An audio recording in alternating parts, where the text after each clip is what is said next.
welcome to the Melo podcast.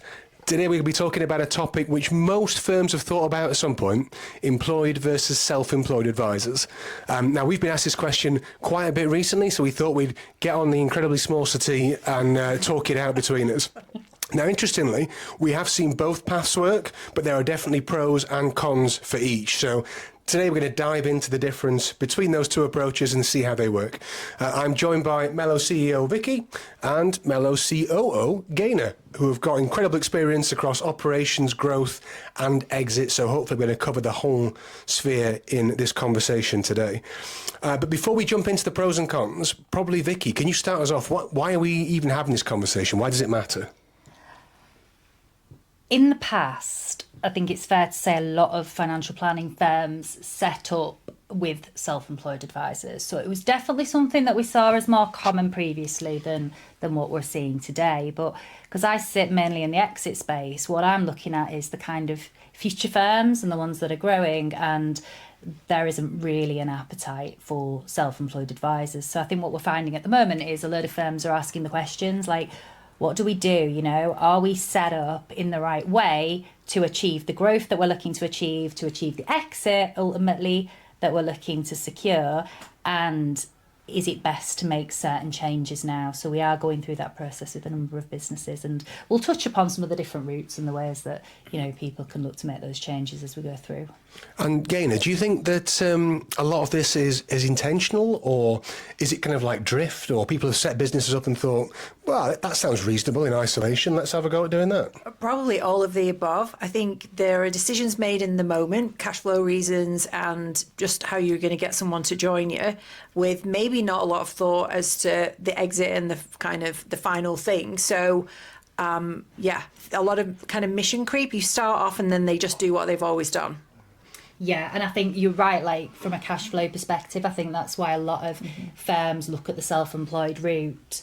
You know, it can take 2 years, 3 years maybe for an employed advisor to become profitable, you know, for them to actually be able to bring on board the right number of clients and cover not just their salary, but all of the additional overheads as well. So you can see how a firm that is looking to grow might think, do you know what, a self-employed advisor could be the right route here, because when we've not got the outlay of a salary, it's kind of a pay-as-you-go basis, so, you know, kill what you eat kind of scenario. And yeah, that can work, you know, for a period of time, but there does tend to come the point where there's it tips in favour of these guys should probably be on an employed basis, but it's very hard to unravel.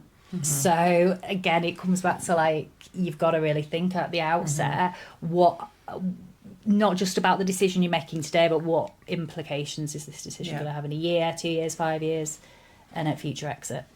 I think something to be really important to cover is, if somebody is in a position now, how can they do that unwindy piece? But let's come back to that later on. So I think there's more to discuss around this kind of topic itself. So we kind of talked about that financial side of things, and certainly I know of a firm who were looking to really work on their cash flow. So they thought, right, we're going to go out and recruit like 10 more self-employed advisors, because that will then give us the cash flow to do whatever we're looking to do next. But it didn't seem to produce the amount of money they were anticipating. Well, there is that issue, you know, in terms of, well, what if it doesn't actually achieve the initial goal that you're setting out to achieve? But I do then bring business owners back to the question, but what does this mean for the future of the business that you're trying to build? There's a massive cultural piece, I think, around self-employed advisors in, you know, are they operating truly as part of your team? Or are they effectively running a business or growing a business within your business? And the FCA, over the last couple of years in particular, have really started to look closely at oversight and governance of firms and ensuring that kind of the output from businesses, whether it's from employed advisors or self-employed advisors, there's that similarity, and you do then, it does call into question whether or not, you know, your self-employed advisors are going to operate how you need them to run your business in the right kind of governance way. Yeah, I think having like the way of doing business has become more important than ever now. Yeah. We used to see certainly back when I was advising many years ago, every advisor had their own favourites, their own way of operating. Or I like these ones, or I play golf with that person. Obviously, that doesn't happen anymore now, definitely. But that common approach is becoming more important than ever, I think. And I mean, Gaynor, you're like operations and for Melo, and have worked in this space before, but also from a cultural perspective, what can be the challenges of having different models from that side of things? Oh, I think there's a couple you touched on. One is just getting people on enough scale to do it the way you want, so that you've got profitability, you've got scalability, that the team know how to support somebody. So everybody just doing what they want and going off piste can be complicated, can create mistakes. If you've got everybody following a similar investment proposition, then there's scale with that and possibly negotiations and deals. So everybody doing it separately is tough. And culturally, you're establishing what your culture is from the beginning. Now, you can do that with self-employed advisors, but you've got to be purposeful about what that is and what the expectation is. If you brought on people because it was a cash thing, or you felt like it was an easier way to bring some assets under management on board, and they've essentially been able to just do whatever they want, culturally, they're not going to be aligned. And any changes that you want to make and any tweaks to goals and whatever else outcomes becomes really difficult to filter through. And it's not that they're not pulling in the same direction. They can often be pulling in the opposite direction, which is a whole other set of challenges. Yeah. So that consistency piece really is probably more challenging, or you have to be more intentional with it when you don't have that employed structure. Yeah. Because employed, you can kind of say, this is part of your job, this is the values, this is what we believe in, do this. Yeah. But it's almost, back to your point, Vicky, there's almost that I'm running my own business inside your business mentality sometimes with self-employed it can be harder to break down. Well, and also the way that they're being remunerated is usually entirely linked to the business that they're doing. So you can imagine that self-employed advisors might not be so open to, maybe assisting in other ways or pivoting and doing other things within a business, because that's not what they're there to do, right? They're there to look after their clients in that way. So yeah, it definitely can have cultural issues. And do you know what I think was really interesting? The most recent FCA survey that we did the webinar on, they kind of set the stall out a little bit there, did the FCA. They were asking about house views on stuff and the importance, as I said earlier on, that, whether a client is coming into a business and they're going to be advised by somebody who's self-employed or employed, the client's expectation is that they're going to get the same outcome. And so then as a business, you go, right, well, this is us, this is our model, this is what it's going to look like for clients. But when you start to put a load of restrictions around self-employed people, that then brings up the matter of IR35, and actually, are these people really employed? Yeah. And every now and then, HMRC, they get quite noisy about IR35. It becomes something that's a focus area. Then usually there's another focus area that might take kind of precedent at that time. But I know for sure when it comes to firms that are in the exit space and we're going through the due diligence, that IR35 piece does come up because it's a concern for acquirers if they're to buy a business where there's potential tax liabilities that could come and bite them. And that exit piece is, I think, incredibly important. I mean, we always say to everybody, always start with the end in mind. Work out where you're heading to, and then everything else in the interim becomes a lot easier. So it'd be great to just circle back onto that shortly to talk about the practicalities of each. But before we go on to that, can we talk, probably, Gaynor, about scalability? Yeah. So something that that I've seen maybe is a different mindset sometimes in employed versus self-employed advisors from how they go about business. And certainly I've seen that a lot of the time self-employed guys are more hungry, they're more lead gen, go-getters, find new stuff. The employed guys tend to be, and I say tend to be, I'm sure there are exceptions to the rule, they like to be fed more stuff coming in. So is it a different business model? If you have employed, do you have to go find them leads? Or can you expect them to be as kind of go-getter-ish as the self-employed guys? I think you can expect them to be as go-gettery. That's part of the hiring, my experience is that you hire for what you want. There are people out there who are very driven by sales, who are very buy into a culture of and the goals of a business that they're being employed by and feel like they're part of that and part of the success. Equally, you can get those that are just kind of sat waiting for things to plop onto their desks, and that's what they'll take care of. So, and expectations, being clear on expectations at the beginning, and then holding people to account, whatever way that is works for you in your business. So less about the employed, self-employed status, more about hiring the right person. In this, yes. Yeah. Yeah. And you know what? In a business as well, you need hunters and you need You do. farmers. Like, we are a service-based business. The firms that have kind of that tick the boxes for acquirers in terms of how their revenue is delivered might have 80% or so recurring income, but they're still generating maybe 20% of new business fees. So acquirers want to see that these firms are growing. They don't want to buy depleting assets, but what actually creates the value in a financial planning firm is that strong recurring income. And the requirements around servicing clients have never been higher. So, I think there is a place within a business, when you're sat and you're looking at who you need, it's like you need your go-getters, the ones that are going to go out and show that you are growing as an organisation, but then equally you need your ones that are really happy to service and nurture those clients on an ongoing basis. Yeah, and that can be a growth strategy as you're growing as well. It's like depending on how big your client bank gets to, you might not need to hire a hunter in because you've got sufficient coming in, but you need to trickle down the clients and you move them to a farmer type person. And can that work on either basis then, employed or self-employed? You still have hunters and farmers, or is it a bit more complicated because it's like mini businesses running inside a business? Oh, I think a lot of self-employed advisors like to get to the point where, they have got their book of clients and they can move more into a servicing role. Again, I think that is very much about the person and what drives the person. And one of the things we talk about a lot, don't we, here at Melo, is like matching energy with the roles that people are doing. If you've got somebody in your organisation that likes the chase, likes getting out there and winning new business, and you've got them sat in a farming seat just reviewing clients, you're not going to get the best out of that person, and probably that person's going to leave. But equally, it's the same the other way round, right? Some advisors, they don't want to go out there and generate new business or have new business targets, but wow, would you want them looking after your existing clients? So, it's horses for courses. So again, less about employed, self-employed, more about the right characters in the right seats. Yeah. Right bums on seats. Right bums on seats. Absolutely. So let's then push on the discussion to talk about the end game. Yeah. So we always start with the end in mind. Let's talk about exits.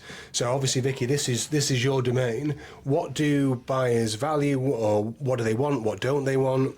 And can we talk about like the kind of mostly self-employed route, mostly employed route, and then maybe a bit in between, and how that will be looked at? Yeah, of course. So I think the first thing to understand is what are acquirers buying, right? And so any business, however like an offer is kind of made to a business owner, whether it's as a multiple of recurring fee income or it's a multiple of profitability, ultimately what the buyer is buying is profit, right? That is their return on investment. And so you've got to start by thinking about how self-employed people are remunerated typically compared to employed. So the old kind of rule still dominates in the employed space, which is you pay your person that's doing the fee earning maybe 25-30% of what they're generating.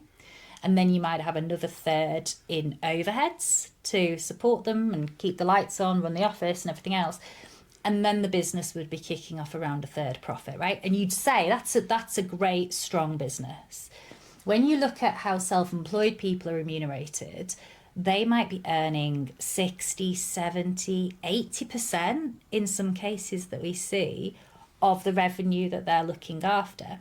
And because the FCA's requirements around oversight, and rightly so, by the way, continue to increase, that's cost for the business. So if you're paying your self-employed person 70-80% of what they're looking after, and then you're doing file checks and T&C and training and, you know, everything else, and giving them admin support, power planning support potentially in some scenarios, they might not actually be earning you anything from a revenue perspective, right? They might even be a loss on paper. But I think so often business owners can be focused on looking at what's coming in rather than actually what the underlying cost is. So straight away, you've got an issue there, and it's going to really hammer your profitability. And what you tend to find is that financial planning firms that have self-employed advisors, they're also in competition with networks, and they can't compete with networks because networks are set up deliberately to be able to essentially house self-employed people, whether they're set up as RIs or appointed representatives, right? And they do that en masse. And so then you find that firms are actually having to negotiate with their self-employed people to try to keep them, because they're like, well, I could go to that network and they're only going to charge me 15%, or that network and they're only going to charge me 10%. And that's just not a game that you want to, that's not a competition you want to be in as a business owner, you know? So how does the acquirer view, like, who the clients belong to in that situation? I was just going to ask that. Yeah. Oh, look at this. I'm like... From both sides. From both sides. Stereo. Yeah, look, there's a real question mark over, in most self-employed contracts, the reason actually that the advisor's self-employed is that they have the client ownership. So, you know, firstly, is there any profit in them? And secondly, is there actually any value in them? Because an acquirer... if I thought about 50 acquirers out there, of those 50, right, there might be like a couple that would take on self-employed people. Is that all? And usually they'll only take on self-employed people if it's for a short period, because they know that then they are going to be able to acquire them. So, they're just, the reality is they're just not interested because there's not the profit in them, and the client ownership piece is like a real question mark. And the culture, right? It's like they've kind of been doing what they want a little bit. They've been master of their own working hours. And now all of a sudden a buyer's going to say, well, look, rather than like earning the 150,000 on the 200 grand book you're looking after, like, how about we pay you 60 or 70,000 a year, and you've got to be in the office like 8 hours a day. That's why it's such a hard shift. And that's why, you know, typically you've got to do it in advance of sale, and just know the point where you sort of say, it's just not, we've had a good run together, but, you know, maybe it's time for us to take the business in. So basically, if you've got a firm and you think that you've got a value based on assets under management because maybe you've got a collection of self-employed advisors, that is not the maths you should be doing. No, that's not the maths you should be doing at all. What we do see quite a lot in the exit space is quite often somebody might have a self-employed advisor, or two or whatever, right? And they've been working with them for a while, and they're actually of a similar age. And when the owner says, look, I am thinking about exit, or I'm thinking about sale, actually the self-employed person sells at the same time as them. So that's where it can work, right? Yeah. You've got a couple of self-employed people, similar age to you, they're on the same trajectory. You can kind of equate like what their value is to the overall, and they can achieve their capital value at the same time, and you can all move into this sort of short-term ambassadorial role to hand over the clients. And that works really nicely.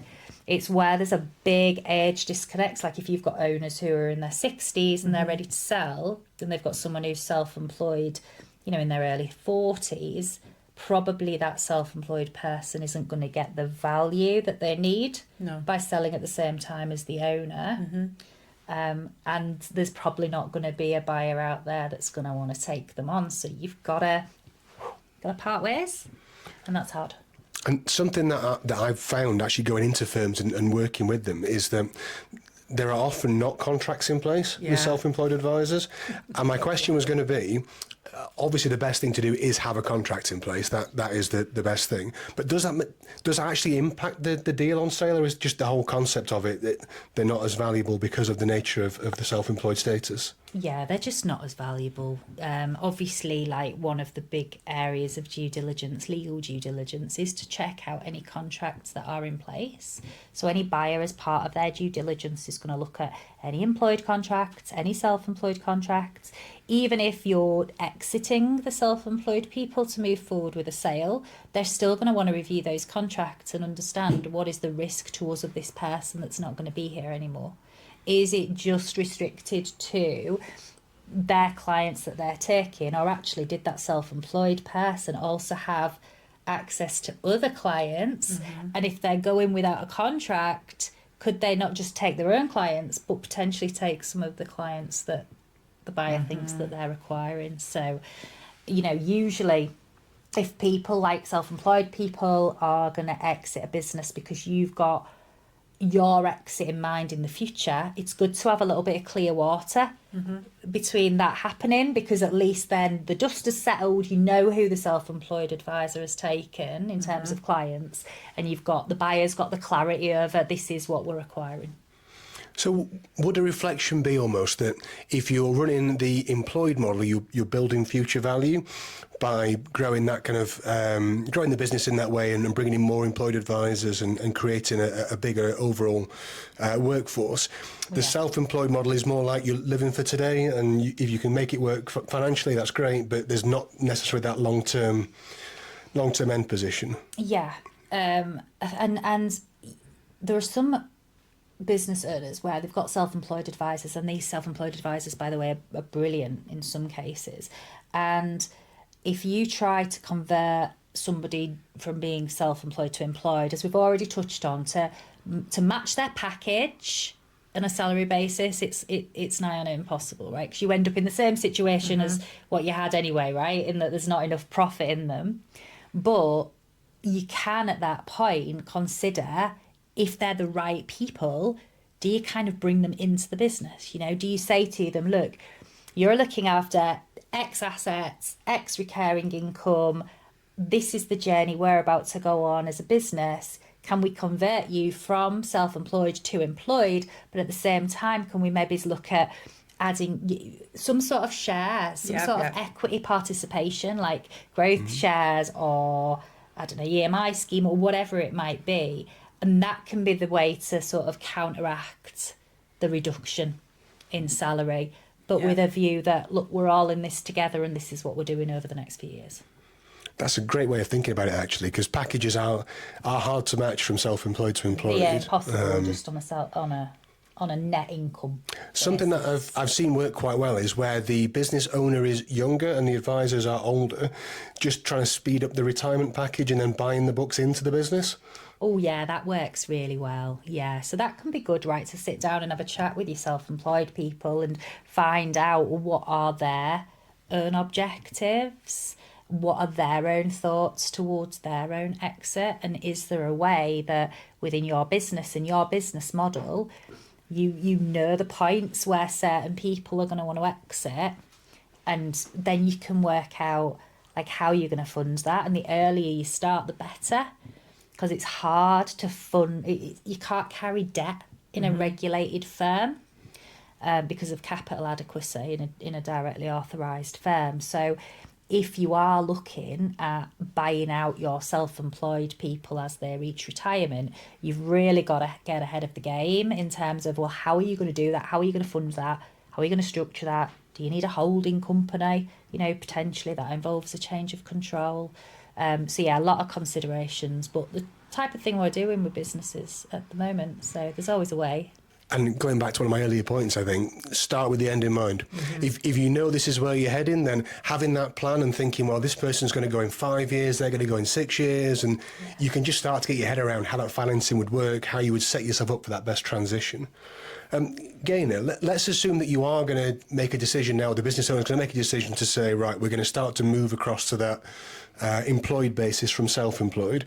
There's obviously the financials to try and work on, but from a cultural perspective, how would you bring that up, raise that, and then, I suppose if people agree, bring them into the business?